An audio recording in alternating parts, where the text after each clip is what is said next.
Hi guys, welcome back to my channel. Today's video is all about artist problems. So everyday problems that most artists have, and I bet a lot of you can actually relate to a lot of these. So a lot of you must be thinking you're an artist. What you do every day is absolutely perfect, but there are a lot of problems that artists encounter every single day. And number one on that list is losing your materials. It is such a problem. I have had to buy myself a Derwent pencil buddy, which is one of those kind of things which holds your pencils, because when I didn't have that and I was putting all of my pencils on my desk, I was losing them. They were going absolutely everywhere. I would pick up a brown, say a walnut brown, I would use it and then I would put it down and then it would be gone the next time I want to use it, and you just cannot find them anywhere. It's like they vanish, like they just sort of walk off your desk or whatever you're working on and they just vanish into thin air and you're like, where'd you go? So losing your pencils and or materials, even paints. When I'm working with gouache, I sometimes lose my tubes of gouache and I'm just like, where did that go? Just like disappeared into the ether. So yeah, losing your materials, pencils, whatever you may be using, that is a real problem for a lot of people. To go along with that, using up your favourite art materials is a really common problem. I sometimes keep a tally and a record of all of the pencils and materials that I have, so that when I am near the end of a pencil I can say to myself, okay, you need to reorder this. But sometimes I forget, actually a lot of the times I forget, and I'm working away on a piece and I've suddenly got to the end of my warm grey 1 pencil and I realise that I don't have another one, and I've got this like really short tiny stub of a pencil to try and use to try and finish up a drawing, and then I have to wait for a delivery and it's like, is that delivery here yet? So yeah, using up all of your materials and not having any spares is a real problem, and I'm really guilty of that one myself. So the next one is artistic block, and I know a lot of artists suffer from this one daily, and I myself today kind of suffered from this because I kind of got up, I did everything that I needed to do with James, my baby, I made the breakfast, I tidied, I did all the housework, and then it came to sitting down and actually doing some work, and I just didn't know what to do. And I then found myself looking on the internet, and then I got onto Facebook and social media, and I don't know what I was doing. I didn't know what to draw and I didn't know where to begin. And that is a daily struggle for a lot of people. And they just kind of just sit and hope that the inspiration will come to them. And often it doesn't for an entire day. And then you've lost that day, you've been unproductive, and it's a real downer. So artistic block is a real common problem for a lot of artists. So the next one is a messy desk, and if any of you are like me, I cannot stand a messy desk or messy kind of areas.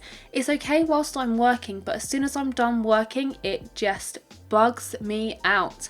I cannot stand having pencils, paper, pads, any kind of clutter on my desk. It is really annoying, and this kind of goes with the first one of losing your pencils. If you work in a messy desk, it's really easy to lose your stuff. Like, it's so ridiculously easy to just chuck a pencil down on your desk and lose it. So a messy desk is a big problem for a lot of artists. I know a lot of you out there have a messy desk, go on, admit it. But that just seems to be the way a lot of artists actually work. We like to work and be in a mess. It's like part of the creative process is to just be messy, and I'm okay with that mess as long as I tidy up afterwards, which is what I do, because I just can't stand to just leave it all there to just culminate, and I don't like the clutter at all. The next problem is people watching you draw. Now, when I've been to trade shows and sort of demonstrated some drawing, it's really off-putting when people just stand there behind you and they're just like,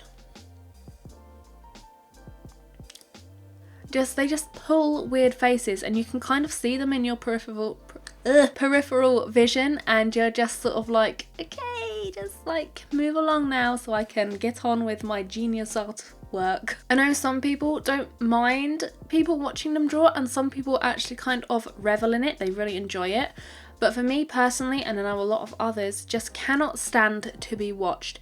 And it's kind of the same with me when I am recording tutorials or videos. If I know that my husband is upstairs, or if I know that there's no TV on downstairs or anything, I find it really hard to concentrate and actually record and do what I need to do, because I'm just like, oh, what if he's listening to me do this, and what if I make a weird noise? And I think it's kind of like an anxious thing, but this is a really big one for me. Just people watching me draw and just people hearing what I'm doing in general is just like a no-no for me. Okay guys, a big one here.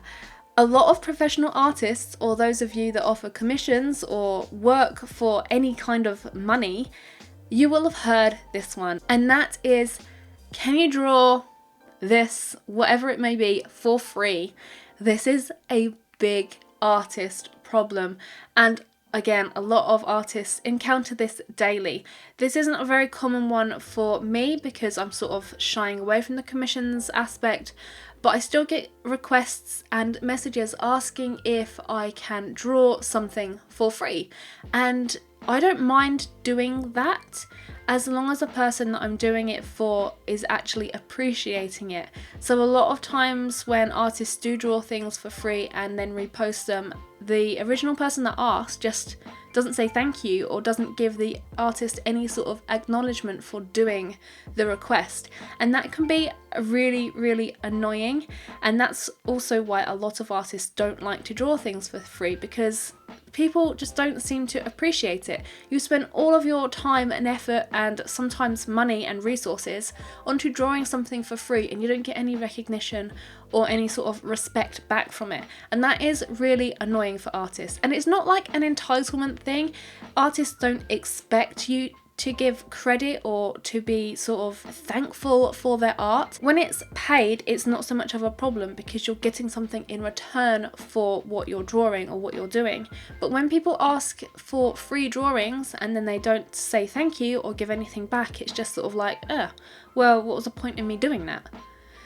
So yeah, that is a big problem, and I won't go into very much more detail on that because it's a very touchy issue for a lot of people. So the last one is kind of personal because this happens a lot, especially with family who kind of don't get what I do, and that is people asking questions about a particular artwork. So this is most common when I'm doing commissions, and say I have a commission of, I don't know, a ginger cat that I'm doing. One particular person or several people might ask me, oh, whose is that cat? And you're like, a client's. And then they're like, oh, well, what client? And I don't know, say like Jennifer Boggs.